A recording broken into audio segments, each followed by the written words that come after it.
सोलापूर जिल्हाधिकारी परिसरात आंदोलनासाठीची जागा पार्किंगच्या स्वरूपात वापरली जात असल्याने यावर आंदोलनकर्त्यांची प्रशासनावर टीका।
सोलापूर जिल्हाधिकारी कार्यालय पूनम गेट या ठिकाणी विविध प्रश्नावर जे लोकशाहीच्या मार्गाने जे आंदोलन करतात, जे आंदोलन करण्यासाठी या ठिकाणी ही गॅजेट झालेली जी जागा आहे ती या जागेच्या ठिकाणी अनेक आपण बघू शकता पाठीमागं अनेक या ठिकाणी वाहनं लावल्यात, अडथळा निर्माण झालेला आहे। नेमकं आम्ही न्याय मागण्यासाठी आंदोलन करत असताना जर हे पार्किंगची जागा आहे का आंदोलन चालू आहे त्याचं तीव्रता कळणार कसं काय।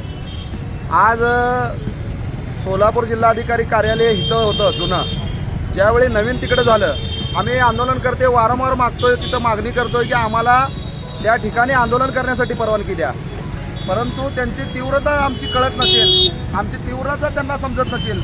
इथं मुंडन आंदोलन होतंय, आमरण उपोषण आंदोलन होतंय, आत्मदहन आंदोलन होतंय, काही होते, परंतु या ठिकाणी जे माननीय सोलापूर जिल्हाधिकारी साहेबाला ह्याचा काय फरक पडत नाही, कारण नजराआड काय होते ते माहिती नाही। आज शेतकरी बांधव गेल्या अनेक दिवसापासून या ठिकाणी आंदोलन सुरू आहे, तीव्रता चालू आहे। आंदोलनाचा आज कित्येक दिवस झाले, जवळपास एवढ्या दिवस झाले इथं आंदोलन चालू आहे, पण जिल्हाधिकारी साहेबाला ह्याचं काय घेणं देणं नाही, कारण त्यांनी ते त्याच्या नजराआड चालू आहे। आज मला सांगा, जगाच्या पाठीवर आपण बळीराजा म्हणजे जगाचा पोशिंदा हा शेतकरी आहे। शेतकरी जगला, शेतकरी उरला तर आपण उरणार आहे, लक्षात घ्या। परंतु आम्हाला जी जागा गॅजेट झाली ती जागेवरच इथं पार्किंग लावून टाकल्यावर आम्ही काय इथं शासनाच्या विरोधात बोंब मारू, नाहीतर कुठल्या शासकीय कार्यालयासाठी बोंब मारू, ह्याची दखल कोणी घेणार नाही या ठिकाणी असं म्हणावं लागेल। आणि वाहतूक शाखा मोठमोठ्या या ठिकाणी अनेक कुठं पण उभारतात, पैसे गोळा करायच्या नादात काय पण करतात, त्यांना खरी गरज या ठिकाणी हित आहे। वाहतूक शाखेने कडक कारवाई केली पाहिजे, यांच्यावर दंडात्मक कारवाई हित झाली पाहिजे खरोखर, असं आमची या ठिकाणी मागणी आहे। ताज्या बातम्यांसह ठळक घडामोडी पाहण्यासाठी आजच डीडी दर्पण न्यूजला लाईक करा, शेअर करा व सबस्क्राईब करायला विसरू नका।